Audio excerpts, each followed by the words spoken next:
Hi everybody, it's George Heller, West 80 South Poles. Coming here today, we're down in Rucker, Missouri, of all places, where it all started. Just went to another grazing school down here at Green Pastures Farm. Was a really good talk. Had Ian Mitchell Ennis here, giving all his good knowledge of grazing tips and tricks, and had a real good turnout of people here. A lot of people all focused on the same thing and wanting to learn more and push this thing forward and keep it going. And had a real good time. And I've got a special guest here that we're gonna talk to, and this is Greg Judy. Yeah, thank you, George. And this always a pleasure. Yeah, and I really enjoy coming down here and spending time with these guys. Him and Jan have basically changed the direction of my life in the last 4 years. I started out, I had no hobbies, nothing. Started real slow and small, and came down and met this guy, and he lit a fire under me. And I've just been trying to push forward ever since then. And I can remember the first time, I saw you at the school that year, but that day, I think you were sitting at the picnic table. The school was over, and I walked up to George, and I said, George, would you mind doing a YouTube video with me? And George was just kind of shocked, he's like kind of sitting there like I just shocked him with a probe or something. Yeah, I was in shock. And he kind of locked up a little bit. I said, George, it's just going to be a conversation between you and I. I'd heard a little bit about him from Isaac and them, and I saw the fire. He'd been going to do chores with Isaac and them, and George he was on fire. He had the passion. And that's the kind of people that I'm drawn to. And so I did that video with George, and when we got done, as he left, I saw his feet were about this far off the ground. As he skipped out the driveway, and he ran to Isaac and them, and they were doing a cattle drive. And that's what I told him. Yep. Ben asked me, you walked all the way out here? I said, I could have floated all the way out here. That was awesome. Yep. Yep. Yeah, Isaac said you were so excited, and you were just fired. Man. I was. That's what. Yeah. It was over after that. It was. It was. Yeah. That was it. It was over. I knew deep down, this is it. This is what I'm going to do after concrete and beyond. So I really, it's been a life-changing deal, and it's just been great. Well, George has come down several times. Even in the wintertime, he's not pouring concrete. He says, have you got any chainsaw work to do? And I'm like, well, we're building some silvopatcher over here. And he goes, tell me when to be there. And he'll show up with these beautiful saws. You've got the Husqvarna. Yep. He's got Husqvarna logging saws. I mean, I've never seen anybody cut trees like this guy. And we're over there for a little steel, and he comes in and just starts knocking down trees. It's like, and we're freezing to death, and this guy's got a hoodie on. Okay, like that. Yep. And it's 10 degrees out there. We got scarves and gloves and stocking hats, and this guy's out there in a hoodie. I'm like, George, where's your clothes at? And he goes, it's balmy out here. He's from Minnesota. It's just, so they build them tougher up there. A little bit, yep. We're just adapted, Yep. We're just a little more adapted to the cold. But every time I meet this guy, I don't care where it's at, whether it's at the school or if he's pouring concrete or whatever, he's always got a great attitude. And folks, attitude in life is everything. If you have passion and you're excited about what you're doing and you're passionate about it, you will be successful. And that's why George is successful. Yep. That's it. You just got to make up your mind to stay positive. If you concentrate on everything that's bad, that's what it's going to be. If you just look forward to things that are good and concentrate on doing good things, things will be good. It's your mindset.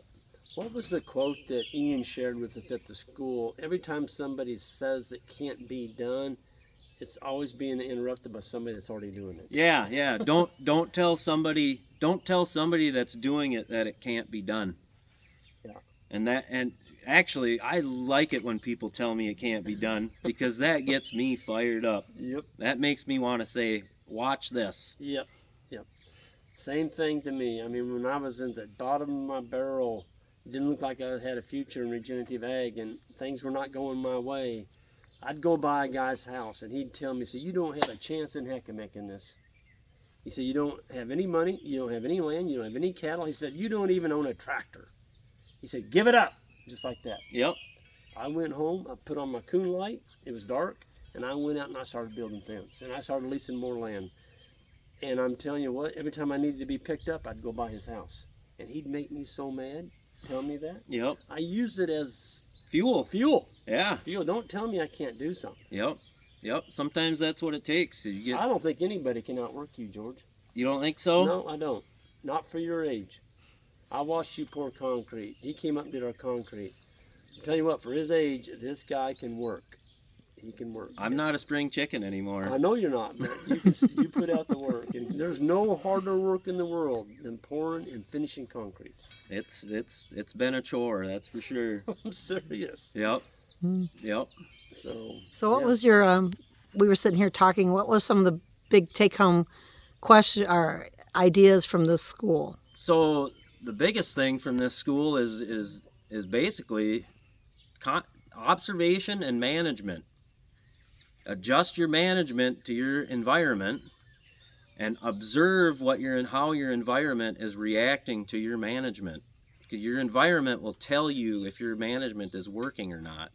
So if you're not getting the results you're looking for, you might want to change your management a little bit. Adapt, plan to adapt. That's a kind of an inside thing with a couple people I know, but plan to adapt. If it's not working, change something. Don't keep doing the same thing over and over expecting different results. That's insanity.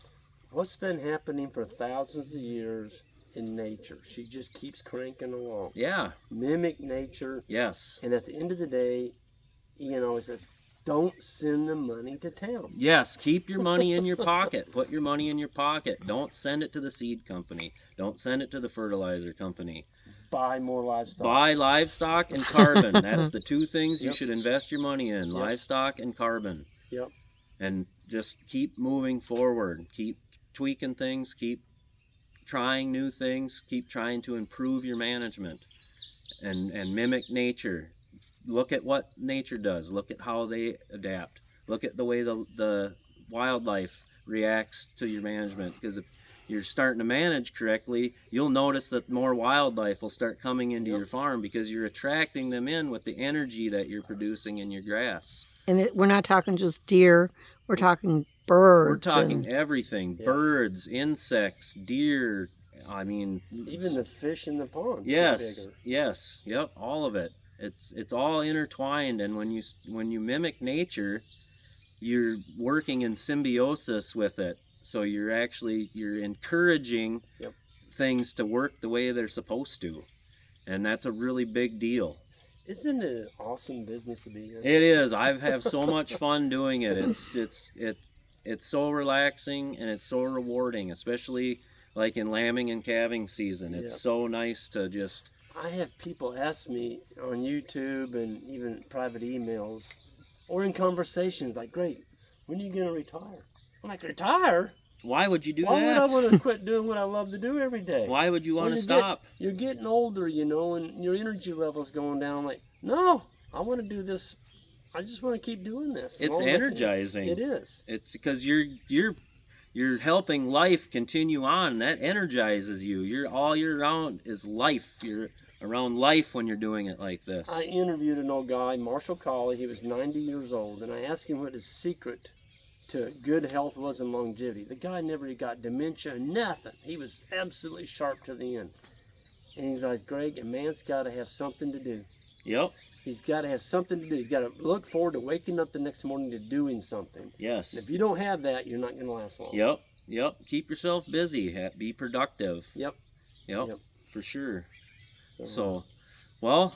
Do you want to promote something? Oh, yeah. I suppose we better talk about that. So, this fall, September 27th and 28th, we will be putting on a grazing school at our farm. There'll be 2 mornings of lectures and 2 afternoons of pasture walks and breakout sessions. And this guy right here and his farm manager, Isaac, will be up being the speakers. We're looking forward to it. Yeah, and it's going to be a really good deal. We've got a lot of good stuff planned for it, and we're hoping to have a good turnout, and we hope to see many people there. How does somebody sign up for that? So I'll have it in the description. There'll be on the Sustainable Farming Association website will be a sign up page, and you can go on there and get signed up to come. There'll be, you know, and You're gonna have a meal. we're gonna have food. We're serving lunches. A local barbecue place is gonna be doing the lunches, and I've got a chef lined up to do a supper on the Friday night. We're gonna be serving locally grown foods and meats, and it's gonna be Sounds gonna like be a good. good time. Yeah, we're gonna try to really showcase things and get people excited. I want people to be as excited as I am for this stuff. That's awesome. Yeah. So I hope everybody can come to that, and we're going to cut this out now. And I thank you, Greg, again Yeah, for the interview, and bet. appreciate everything you and Jan have done for me and helped me out with. And Jan and I feel honored to have you as our friend. well, I really appreciate it. It's been really good to getting to know you guys and become friends. And it's just I'm still in disbelief, and I probably will be for quite some time. So. Thanks everybody for watching, and you all have a good day, and see you next down time. there. All right. Cool. How do you stop